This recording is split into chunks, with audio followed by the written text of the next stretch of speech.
Hello, and welcome to this episode of the Reset Podcast. I'm your host, Laura Mignot.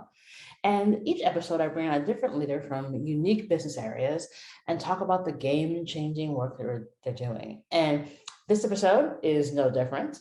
I am super delighted to have Marisa Renee Lee, author of Grief is Love and a grief advocate, to talk to us today. It's going to be a really impactful conversation. I encourage you to take a listen. Hey, Marisa, how are you? Hello, I'm doing okay. How you doing? I'm doing good. You know, spring refuses to show up, but like we keep just like hiding under the covers and like, can I just have a day when it's 75 from, like noon to like 9 p.m.? Like that's all. Like I'm not asking it for it to be in the 80s. Just a crisp 72 would be fine, but apparently not in New York. Well, don't be mad at me. That is pretty much exactly the weather that we have here in DC right now. I'm sorry. It's very bizarre. I was talking to a friend of mine yesterday who's in Tahoe and got like 8 inches of snow. And I'm like, I cannot. Just why? But, with the podcast, I always ask the same question to kick everything off. And I'm always fascinated by the answers. And I'm sure this will be no different. So, Marisa, what was your first job? Oh, I love this. So my first job, I think you're really going to appreciate this. I started my own business with my best friend at the time. We were 11, 12 years old, I want to say, like right about 5th, 6th grade age range. And we were inspired by the series, The Babysitter's Club. And so we decided, of course, naturally, that if these girls could start, a club around babysitting, like we could start a business around babysitting. And I will never forget this. Her name was Allison Giampietro. Her parents had not only a computer, but they also had a printer, which to like have a printer at home back then was a really big deal. And we worked at her parents' house, putting together, all of our flyers and got them printed out. And then we had my dad drive us around, and turns out this is illegal, by the way. We put flyers in people's mailboxes and sometimes like in their door or, on their car windshield to try and spread the word about our business. And we actually did pretty well. Now that I'm a mom myself, I'm not sure I would hire an 11 or a 12-year-old to take care of my child. But people hired us and it was a great experience. And that actually began a, 10, 11-year career working with children. Like I ended up being a camp counselor and, counselor in training. And I worked at a daycare. I was a nanny. I babysat for professors' kids all through my years in college. So it's crazy that, something I started with my best friend in like 5th grade turned out to be the work that I did most of the time as I was putting myself, through high school and college. Oh yeah, I mean, like, and so I always love asking this question because it always relates down to what else folks end up doing and how they and where their career takes them. Like, but also it's empathy, it's patience, some creative thinking, which is always necessary when you're dealing with kids. Yep. And it takes you on your path, you're dealing with people. Those are skills you need forever, ever. You're right. In order to how to work with folks. So, okay, after like the, entrepreneurial dive into the Babysitters Club, but for real, what was your career journey like? So after the Babysitters Club, I spent 4 years in college studying politics, specifically the politics of the Middle East. When I started school, it was September 12th, 2001. And I went to college having gotten some background in Arabic and Middle Eastern studies through some programs that I did as a high school student. And once September 11th happened, I felt like I wanted to build a career based on politics and specifically develop a deeper understanding for the politics of the Middle East and just better understand that whole region and try and make contributions there. So that was my plan, and that's what I focused on. I pursued a dual major at Harvard and took Arabic for 3 out of the 4 years I was in college. And then the week that I was graduating college, my mom, who had been sick with multiple sclerosis throughout my childhood, wound up being diagnosed with stage 4 breast cancer. And so I kind of put all of that on pause. And I actually took a year off after graduating from Harvard to help my parents navigate this very complex and scary health diagnosis. And after that, I ended up pursuing a career in finance, because one of the things I learned, both from supporting my mom and through all of the work that I did in politics and with government and international affairs, I felt like I needed to better understand business and economics, because I saw that, whether we want the world to be this way or not, there is a lot of power that comes with wealth and with like having a strong economy. And so I wanted to better understand those parts of the world. So I actually pursued a career in finance once my mom was in a more stable place. Interesting. So that's, kind of drives you towards one thing like, all right, you know what? Stability is key. So, okay, so you're in finance, I'm sure kicking ass and taking names. How did you then go to become a grief advocate and writing this book? That is a great question. I was kicking ass, I'll admit. I had a great time working in banking, and I learned a lot from the folks there. But during my time there, my mom got worse and she passed away. I lost her in February of 2008. I had just turned 25, and I just found myself completely lost and overwhelmed by my grief. And at the time, I thought that grief was something that was contained to the immediate period around my mom's death. And I didn't know what to do with all of these feelings that I still had, 6 months later, 9 months later, a year later, 2 years later, 5 years later. And I initially decided that, since the world, God, whoever you want to blame, took my mom, that I was entitled to the biggest, best possible career, because that was something that I felt like I could control. And so I made my way to Washington and got a job working in the Obama administration, and ultimately worked my way up through the Domestic Policy Council, and then to a role helping to oversee the president's engagement with the business community. So sort of combining my years of advocacy and nonprofit and government work with my experiences in finance and business. And it was all pretty great. I continued to work for President Obama, even when I left the White House, running his My Brother's Keeper Alliance nonprofit.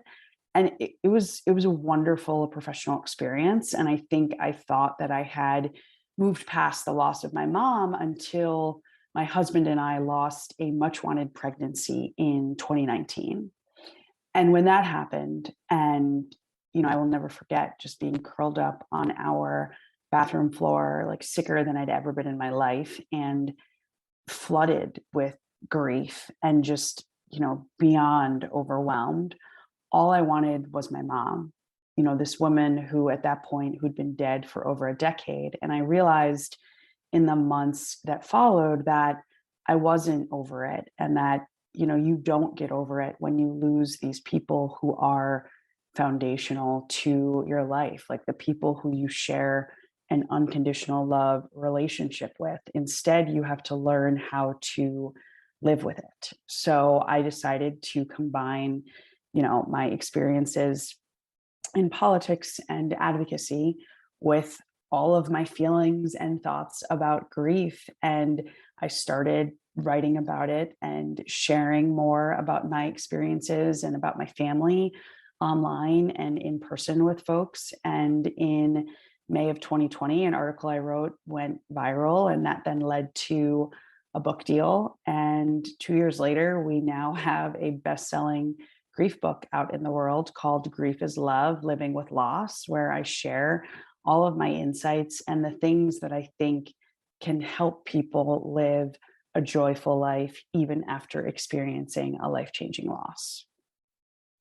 It's so fascinating and so timely. And I'm just so sorry that you had to write this book because we've had this unique period where we've had collective grief and then individualized grief over the last 2 years because of the pandemic. And it's so beautiful to hear that this has been so well received, because I think we're all suffering a lot of different ways, and to see it articulated in the way that you have is so important. Thank you. Thank you. Yeah. Unfortunately, whether we want to or not, grief is something we all are going to have to deal with. And you're right. We are living through a time of tremendous grief and suffering. At this point, 1 million Americans have died from one thing in just over 2 years, and hundreds of thousands of children have lost a primary caregiver. And I hope that by putting this book and, my theories on grief out into the world, it will help people feel less alone and just, normalize the process of living with loss. I believe firmly that grief is not something that's just about a single moment in time. Grief is the repeated experience of learning to live in the midst of a significant loss. And I hope that this book helps folks be able to do that. It's interesting, when I was looking up your book, and I thought about, I guess it was last summer when the series WandaVision came on Disney. Yeah. Plus. And there's that epic line that Yep. Vision gives, what is grief but like love persevering. And it is something so impactful about the fact that the reason why you grieve is because you love. And that's never going to go away. It's just going to change in many, many different ways. And also candidly, and I haven't shared this publicly, but I will now. Last year, I lost 3 very important people in 4 months. 3? Yeah, it was terrible. Oh my God, I am so sorry. So a dear friend of mine passed away, my aunt passed away, and then 28 days later, my uncle passed away. So Oh my my mom God. lost 2 siblings in 28 days. Oh my God. The friggin' worst. It was the fall of 2021 was for a lot of reasons just unbelievably terrible. And I remember thinking as I was just sort of existing through that I was just existing. I wasn't even feeling I think back to when my friend passed away, it was just wait, no, it doesn't make any sense. I just saw you right before COVID started. We were just Oh texting my God. beforehand. And I think but it's weird because it is this sort of moment of love where you're the best remembrance that you can give is to keep going and to not close your heart to opportunities and live and actually living your life. And as terrible as that, fall of 2021 was, it actually kind of also was this time where something really amazing happened in my life. And I always say it's kind of a sort of cosmic gift that I got from the 3 of them, that the opportunity I have now, the job I have now, probably wouldn't have manifested itself without a little bit of a cosmic goodness from them. No, totally. I absolutely believe in that as well. And, I think people confuse the whole concept of moving on. Yes, you and I, we have to continue to live. We're still here. We have to find a way to keep going. But that doesn't mean forgetting about or, getting over the people that we've lost. It means finding our own unique ways to continue to love them as we move forward with our lives. It really is. It's your heart will never actually close. It just opens up more, but that wound's never going to heal forever. That just doesn't. And once you realize, you sort of realize that it can begin a moment for you to then start to heal. Agreed.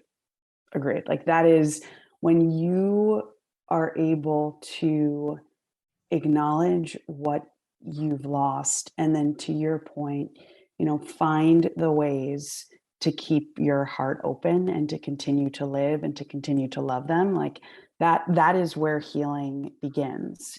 Grief is love. I want people to know that it isn't just about me and my story of, losing my mom and my pregnancy, but I wanted the book to be grounded in the leading research around grief and loss. And so, this argument that you and I are making right now, that it's all about finding a way to continue to love them and to continue to live your life, that is called the continuing bonds theory. And it is the healthiest way of dealing with grief and loss. It's all about finding your own unique path to continuing your bond with that person. It's crazy that there's actually scientific research about this. Right?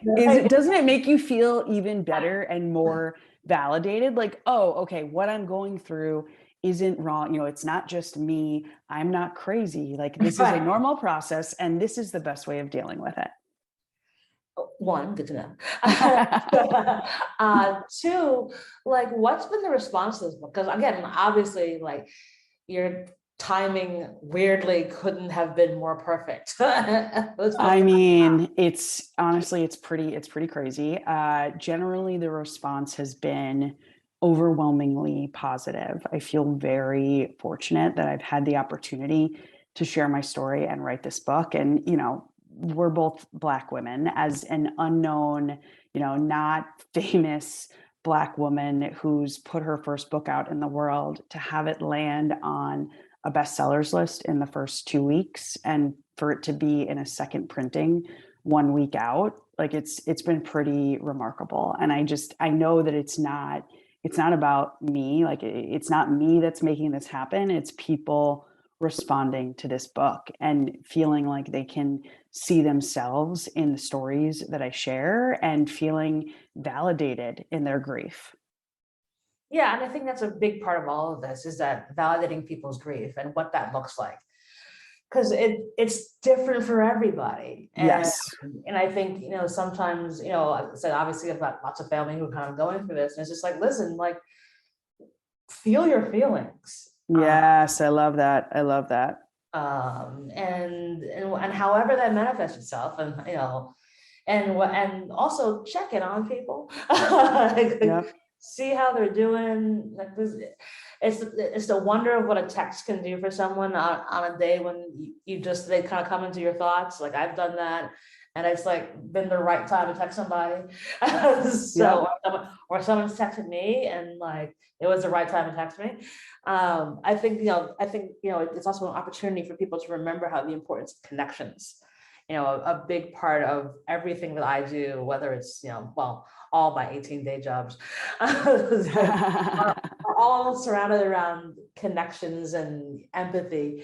And I think, especially in the last 2 years, the importance of connecting with folks has grown so immensely. Oh my God, yes. Because you have to. And, when we talk about the collective grief with regard to being in the middle of this pandemic, we're also talking about the fact that, like, people are grieving their lives, the lives they had before. And I think that that's something that sometimes some folks try and discount. And it's like, no, it's totally okay to be like, where I thought I would be at this moment, because the last 2 years has set me back or has caused me to reassess. And, I don't want to be in this position. Like, those are all valid feelings. And I think, one of the things to really kind of hold on to is that whatever that grief, however you define that grief, it should never be that, like, well, that's not what grief is. It's however you define that is important for folks to acknowledge and try and work their way through. Yep. That is exactly right. And I tell folks, I want them to use grief is love as a compass, not a roadmap, because while there are universal things about how grief typically shows up and impacts our bodies and our brains. Everyone's experience is unique. Even if you're talking about two people who've lost the same person, my grief is different from my sister's grief or my father's grief, because while we all lost my mom, we all had our own unique relationship with her.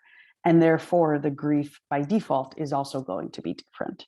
And so I think people need to let go of a lot of the judgment, whether self-applied or applied by others, that often accompanies grief, because there is no one right way to do any of this. It's all hard, and everyone deserves their space to grieve in the way that is best for them. Exactly. And, as I said, it's weird that this is such a bizarre time that we are living in, and whereby like collectively this is all happening at once, but then it's kind of like there's that movie that's kind of like Everything All at Once. It's like, what? Oh, like because I think there's all this noise and collective trauma that folks are going through. And oftentimes I feel like some folks feel like they're drowning because there's just so much. And I think it's really cool that your book is able to sort of help guide people so that they do not drown. Thank you. That is exactly what I'm hoping for. I certainly don't think I have all of the answers, but I hope that there is enough contained in Grief is Love for folks to map out their own healing journeys. So, okay, you've got this really amazing book, and like, there's all this stuff happening. This is probably a really important question for you as someone who has to absorb all of this, but because I'm sure folks come up to you and talk to you and tell you probably very heartbreaking stories. Yes. What do you do for your self-care? That's a great question. And I feel like I've said that's a great question a million times because you're asking great questions. So self-care. So I write a lot in the book about self-care. And I think one of the things that I have had to figure out, and that I learned the hard way, primarily through our pregnancy loss, is that, self-care is so often commodified, but really what it is whatever you need to be okay when things are hard. And it's not necessarily, the visit to the spa or, I love retail therapy. Like, that isn't always the self-care you need. Sometimes self-care comes in the form of saying no when you're feeling overcommitted. Or in my case, in 2019, I reached a point where I had to say no to trying to get pregnant and find a new way to build our family. And so right now, what I'm trying to do in the midst of all of this busyness is carve out a couple of minutes a day to just check in with myself. I usually do that via writing in my journal. 10 minutes, I can get a pretty good handle at what I'm feeling and what I need. I also do a nightly check-in. Like, when I get in bed each night, like, I ask myself, like, how are you feeling? What are you feeling? What are you worried about? And what are you grateful for? That's my nighttime ritual that helps me hit reset during crazy times. And then I do a lot of the things that are commodified but do work. I'm a big exercise person. I've also been trying to make sure I meditate every day, which I'm frankly not as good at, but I know that giving my brain a break for even 5 minutes can have a huge impact. And then when it is nice, spending time outside.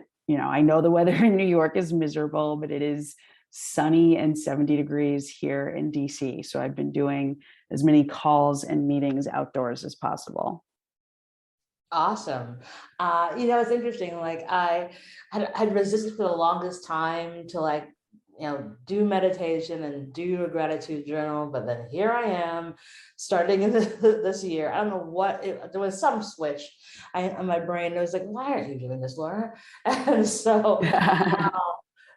but I know if it's not in front of me, I won't do it. So literally, Yeah. the way that I have able to figure this out is that my gratitude journal is a notebook next to on my dresser. So I literally have to see it. Like, I can't. No, that makes perfect sense.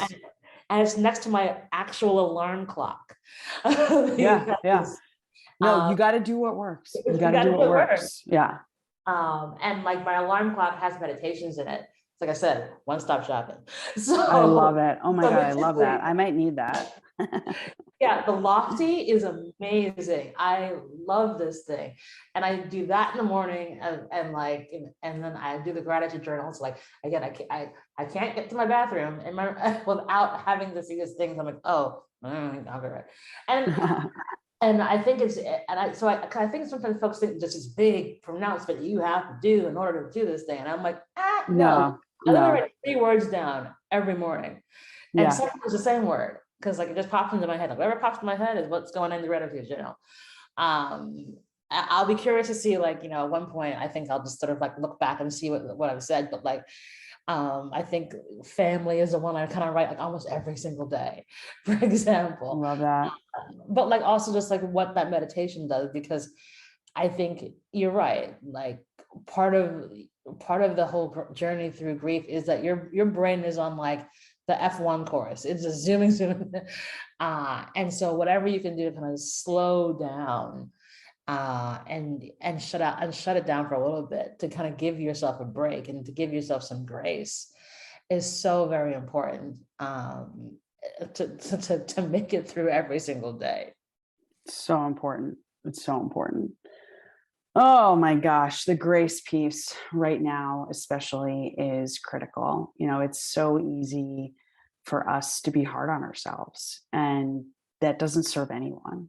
And so, whether it's grief that you're dealing with or just the pressure and stress of day to day life, give yourself some grace. It doesn't cost anything to just be imperfect and less judgmental. Yeah, judgment stops at home. It starts at home, as in don't judge yourself. Like, let it Yeah. go. Like Yep. I like we are living through a pandemic. It is not easy. And choices that you make now may not be the ideal choice, but they're probably the right choice for you right at this moment. And if you make a mistake, okay, like it's all right. Like I kind of say that, like, the last couple of years have an asterisk next to it, where it's like, I'm letting it all go. Whatever I did in the last 2 years, yeah, if I made a mistake, sorry. But like living through a pandemic, like that's what Yep. it is. But I think especially as Black women, giving ourselves the grace thing is oftentimes the hardest thing, because like, well, we put all this pressure on ourselves, and we are backbones of families, we are backbones of Yep. companies and of business and of jobs. And it's like, can we please remove the giant mountain from our backs and just be able to like put one foot in front of the other? Like that's how this starts. Give yourself So, grace to do that. yes. So I have to share, I got some really great advice during an Instagram live I did last year, I think it was, with one of the Peloton instructors. She does yoga and meditation for Peloton, Dr. Chelsea Jackson Roberts. And I told her that, even though I know it's the right thing, and even though I know it's a good thing to do for my health, I still struggle sometimes to prioritize care, largely because I feel, as a successful Black woman, a sense of responsibility to maintain that success and, continue to grow my professional successes because of all of the opportunities that, my parents, grandparents, ancestors, et cetera, didn't have access to. And she said she actually flips that pressure on its head by focusing instead on the fact that the people who came before us, like, they weren't given opportunities to take breaks and, work out or meditate or go on retreats or go on vacation or, whatever it is we're giving ourselves a hard time for wanting to do. And so the question in our minds shouldn't be like, how dare I not take another meeting or sign another client, but how dare I not take care of myself, invest in myself, rest, exercise, meditate, etc. And when she said that, I was like, oh my Mhm. God, I'd never thought about flipping that question on its head. But yeah, I just thought that was like amazing advice. Oh my God, it is. It's funny. Like I similarly had this whole thing about like relentless hustle, like go, go, go, go, go, go, do not stop, take all the things. take all the weight of it all. And I don't know what happened last year, but I was like, instead of relentless hustle, why am I not thinking about relentless rest? Because Oh, I love that too. because like, why haven't I realized that like that's actually the most important thing? Like the gift of this pandemic was I no longer was on a plane every month for 9 years straight. I was Yeah. actually at home and got to sleep.